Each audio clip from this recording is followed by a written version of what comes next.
Hello student, तो स्वागत है आप सबका मेरे channel BSCV Hindi and Sanskrit by Khushbu. तो हम लोगों ने अपनी पिछली कक्षा में हिंदी व्याकरण पढ़ा था। हिंदी व्याकरण में हम लोगों ने वर्ण विचार पढ़ा था। उसमें हम लोगों ने पढ़ा था वर्ण किसे कहते हैं, वर्णमाला क्या है। बच्चों, मैं कल बताना भूल गई, हिंदी वर्णमाला में हमारे टोटल वर्णमाला 52 होते हैं, यानी 52 होते हैं। कैसे कैसे होंगे इसको आगे हम बताते चले जाएंगे कि कैसे सारे मिला करके 52 होते हैं। फिर हम लोगों ने कल स्वर वर्ण देख लिया था। स्वर वर्ण जो जिसे हम बिना किसी दूसरे की सहायता से इसका उच्चारण करते हैं स्वर वर्ण कहलाता है। स्वर वर्ण 3 प्रकार के होते हैं, ह्रस्व स्वर वर्ण, दीर्घ स्वर वर्ण और संयुक्त स्वर वर्ण। तो ह्रस्व स्वर वर्ण वो होते हैं जिनको बोलने में बहुत कम समय लगता है, यानी छोटे स्वर होते हैं। दीर्घ स्वर यानी ह्रस्व स्वर से 2 गुना समय लगता है, वो दीर्घ स्वर होते हैं। इसी को बड़े स्वर भी कहते हैं। फिर हम लोगों ने देखा था संयुक्त स्वर वर्ण, जो 2 स्वरों के मेल से बनता है। जैसे हमारे हिंदी में 2 ही संयुक्त स्वर वर्ण है। फिर हम लोगों ने प्लुत स्वर वर्ण भी देख लिया था। अब इसके आगे हम लोगों ने अयोगवाह कौन होते हैं, अयोगवाह 2 होते हैं, उसको भी हम लोगों ने देख लिया था। बस एक बार इसको रिवीजन कर रहे हैं। हम लोग देखने वाले व्यंजन वर्ण 33 होते हैं। मुख्य व्यंजन वर्ण की संख्या 33 है और जिसका उच्चारण हम स्वर की सहायता से करते हैं वो व्यंजन वर्ण कहलाते हैं। हम लोगों ने ये सारी चीजें यहाँ तक पढ़ लिया था। हम लोग आज पढ़ने वाले थे स्वर्ण व्यंजन वर्ण 3 प्रकार के होते हैं। तो स्पर्श व्यंजन वर्ण, अंतःस्थ व्यंजन वर्ण, उष्ण व्यंजन वर्ण। स्पर्श व्यंजन वर्ण, इसकी परिभाषा है जिन व्यंजनों के उच्चारण में जीभ या ओठ मुख के किसी भी भाग को पूरी तरह से छूते हैं या स्पर्श करते हैं उसे हम स्पर्श व्यंजन वर्ण कहते हैं।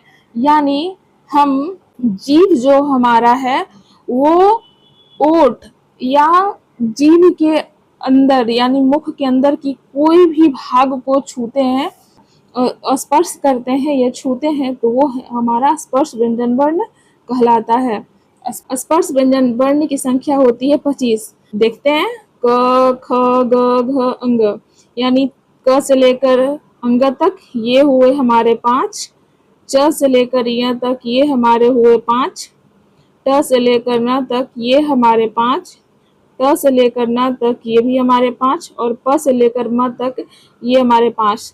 3 टोटल को जोड़ेंगे तो ये बनेगा हमारा 25। तो स्पर्श व्यंजन वर्ण की संख्या हमारी 25 होती है। आगे देखते हैं, यानी कि हम इन्हें 5 वर्ग में बांटते हैं। इन्हें वर्गीय व्यंजन वर्ण भी कहते हैं। तो कैसे बांटते हैं वो देखते हैं। ये एक तरफ मैंने वर्ग लिखा, दूसरे तरफ मैंने वर्ण लिखा। ये हमारे वर्ण हो गए और ये हमारे वर्ग हो गए। पहला आता है हमारा क वर्ग, यानी क से लेकर के अंग तक, च वर्ग यानी च से लेकर य तक, ट वर्ग यानी त से लेकर न तक, त वर्ग यानी त से लेकर न तक, प वर्ग यानी प से लेकर म तक। हम इसको ऐसे वर्गों में बांटते हैं जिन्हें वर्गीय व्यंजन वर्ण भी कहते हैं। इसे याद रखने की एक ट्रिक है, क च ट त प, यही 5 वर्ग हैं। यही तो है हमारे क च ट त प, यही तो हमारे 5 वर्ग हैं। तो बस इसका हम पहला अक्षर सबका याद रहेगा कि हमारे 5 वर्ग होते हैं। आगे देखते हैं बच्चों, आगे है हमारा इसका व्यंजन वर्ण, दूसरे प्रकार का व्यंजन वर्ण यानी अंतःस्थ व्यंजन वर्ण। इसकी परिभाषा है जिन व्यंजनों का उच्चारण स्वर व्यंजन के बीच की स्थिति में होता है उन्हें अंतःस्थ व्यंजन वर्ण कहते हैं। र ल व, यानी ये जो हमारे है मुख का कोई भी पाठ को पूरी तरीके से स्पर्श नहीं कर पाता है, यही हमारा अंतःस्थ व्यंजन वर्ण कहलाता है। इनका उच्चारण करते समय जीभ किसी स्थान को पूरी तरह से नहीं छूती है। इन्हें याद करने की एक ट्रिक है जो मैं आपको बता रही हूँ। य र ल व चारों अंतःस्थ व्यंजन है। ये चारों क्या है? अंतःस्थ व्यंजन है। बस 4 याद रखेंगे। फिर तीसरा है हमारा उष्ण व्यंजन वर्ण, यानी जिन व्यंजनों के उच्चारण में मुख से अधिक गर्म हवा या श्वास निकलती है उन्हें उष्ण व्यंजन वर्ण कहते हैं। कहने का अर्थ है जिन व्यंजनों के उच्चारण में मुख से गर्म हवा निकलती हो या हमारी सांस हल्की गर्म होती हो उसे हम उष्ण व्यंजन वर्ण कहते हैं। उष्ण व्यंजन वर्ण की संख्या हमारी 4 होती है, जैसे हमने देखा था अंतः अस्त वर्ण की संख्या भी 4 होती है। ये है हमारा तालव्य स, दंती स, ह। ऐसे समझ में नहीं आएगा, जब मैं इसको बोलती हूँ तो आप लोग खुद इसको बोल के प्रैक्टिस कीजिए और अपने मुंह के आगे हाथ रख के पता कीजिए क्या है, इससे हमारा बोलने से गर्म वायु निकलती है, हमारी सांस हल्की सी गर्म हो जाती है या नहीं हो जाती है। इनका उच्चारण करते समय हवा का प्रवाह अधिक महसूस होता है, तभी तो हमें हल्की सी गर्म महसूस होती है। इसे याद रखने की ट्रिक है तालव्य श, मूर्धन्य श, दंती श, ह सभी उष्ण व्यंजन वर्ण है, ये 4 ही होते हैं। इसको भी हम लोग याद रखेंगे। आसान भाषा में याद करते हैं कैसे, तो हमारे स्पर्श व्यंजन जो होते हैं वो 25 होते हैं, यानी क से लेकर म तक होते हैं, इनकी संख्या 25 हो गई। अंतः अस्त व्यंजन 4 होते हैं जिसमें य, र, ल, व आते हैं। उष्ण व्यंजन वर्ण की भी संख्या 4 होती है। तो हम लोगों ने यहाँ पर देखा, ये हमारे टोटल मिलाएंगे तो ये हमारा हो जाएगा 33, यानी मुख्य व्यंजन वर्ण की संख्या हमारी कितनी हो गई, 33 हो गई। और हमने 11 पहले देखा था, स्वरों की संख्या हमने 11 देखा था, तो इनको मिलाएंगे तो हमारे कितने हो जाएंगे, हमारे हो जाएंगे ये। फिर हम इसको एक लाइन में याद करने की कोशिश करते हैं। स्पर्श व्यंजन क्या होते हैं, तो बोलते समय जीभ ओठ किसी भी भाग को छूते हैं वो हमारे स्पर्श व्यंजन हो जाते हैं। अंतःस्थ यानी स्वर और व्यंजन के बीच जैसी ध्वनि होती है, ये जीभ पूरी तरह से ओठ और मुंह के किसी भी पार्ट को छू नहीं पाते हैं। उष्ण व्यंजन जिनको बोलने से अधिक हवा या गर्म सांस हो जाती है, उष्ण व्यंजन कहलाते हैं। फिर है हमारा इसमें एक याद करने की बात है संयुक्त व्यंजन वर्ण, जैसे हमने देखा था संयुक्त स्वर वर्ण, उसी तरह से संयुक्त व्यंजन वर्ण होते हैं। जब 2 या 2 से अधिक व्यंजन मिलकर एक नया वर्ण बनाते हैं उसे संयुक्त वर्ण कहते हैं। इसके एग्जाम्पल्स हैं छ। आप लोगों ने ध्यान दिया होगा कि हम लोगों ने जो 33 व्यंजन पढ़े हैं उसमें ये हमारे शामिल नहीं थे, ये 3 हमारे शामिल नहीं थे, है ना। तो यहाँ देखते हैं ये संयुक्त स्वर होते हैं। संयुक्त स्वर यानी ये हमारी क और स को मिलकर के छ बनते हैं। त्र यानी त और र को मिलकर के त्र बनाते हैं। ज ज्ञ कैसे बनते हैं बच्चों, तो ज्ञ ज और य को मिलने से ज्ञ बनता है। स्र है जो तालव्य स और र को मिलने से हमारा स्र बनता है। इसी को हम संयुक्त व्यंजन वर्ण कहते हैं, यानी 2 व्यंजनों के मिलने से ये बनता है। ठीक है, अब हम नेक्स्ट टॉपिक देखते हैं उच्चारण स्थान, यानी कि जब हम सारे चीजों को तो पढ़ लिए पर इसका उच्चारण कैसे होता है, कहाँ से करते हैं, वो हम देखते हैं।